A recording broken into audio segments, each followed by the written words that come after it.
Fantastic. Welcome all to the Spring 2008 Middle School Presentations on Learning. I'm starting to enjoy this. I'm starting to recognize a lot of faces that I've seen now over and over again, but I also see a lot of faces in the crowd that I don't recognize. Guests here tonight, some prospective families, so welcome to you two as well.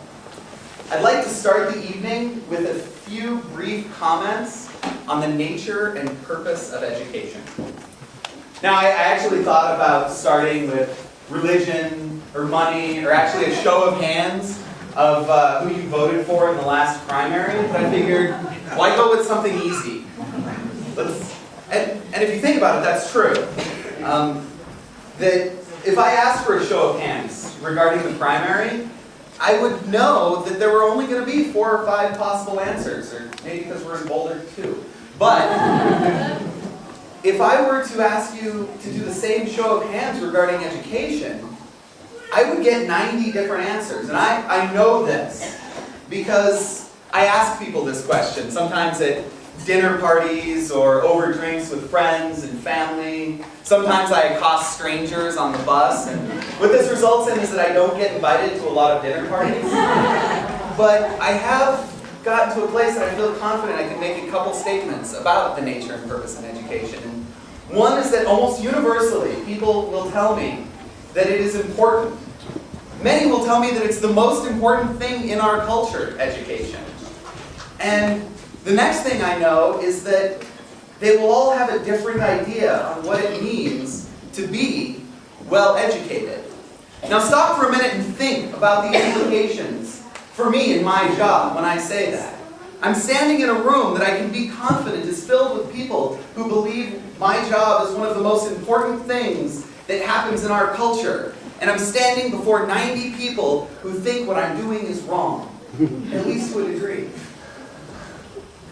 Now, add in the fact that we're not making widgets or Chevys or peanut butter here, but rather the lives of your sons and daughters, and you can just imagine what the phone calls sound like coming into my office on a pretty regular basis. Some of you may have gotten on the internet at some point and heard the recordings of the Dell call center when people call in and they can't make their computer work right. Dell isn't subject to the same privacy policies as we are. Think about that. But I also know that I'm not going to convince you tonight that there is one right answer to the question of what is the nature and purpose of education. Hopefully, because we're sitting all together in this same room, our beliefs are closer to kin than contradictory. But here at the Watershed School, what we can offer you is the conversation. We've come together here in this experiment of education in the history of the human animal, where for a 250,000 years people have lived and died with brains as complex as yours, with a language as beautiful and articulate as ours, and they've never set foot inside of a classroom. And here, now we're in the last, this 1/10,000th of 1% experiment in the last 100 years of having schools. And we come together in this conversation on the nature and purpose of education. And this conversation is alive at the Watershed School, even amongst our staff, and especially amongst our staff as we talk and design the curriculum and the courses that your students enjoy, and sometimes don't enjoy, here at the Watershed School. And in that same room, the 20 of us that have thrown our own futures and fortunes in with the Watershed School, there are still 20 different answers on the nature and purpose of education. So I'm going to tell you what I think. I think at the Watershed School, learning happens here every day, both inside and outside of the classroom.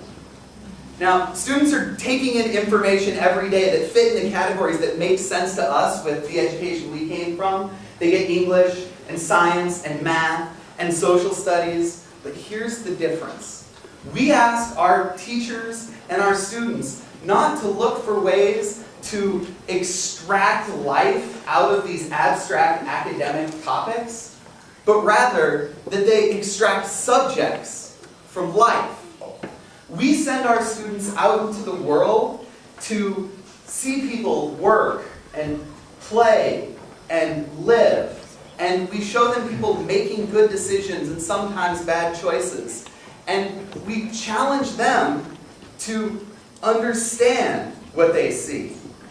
We create the opportunity for them to engage in their world. And then we work with them to develop a language to communicate with colleges and with employers that can speak to knowing the difference between biological science and social science and pseudosciences.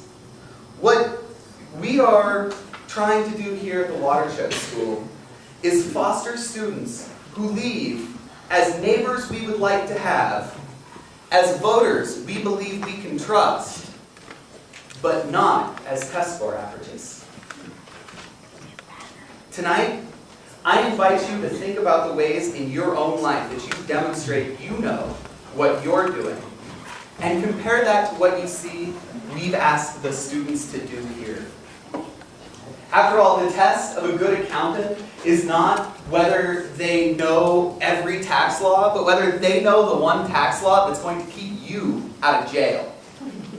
And here, this present of learning is not meant to be a rote list of everything your student learned at the Watershed School. And quite frankly, if life is our classroom, our material will always resist being codified into government content standards. I mean, ask yourself, would you rather know your neighbors as covenants or through conversations? So, tonight, welcome to the Watershed School.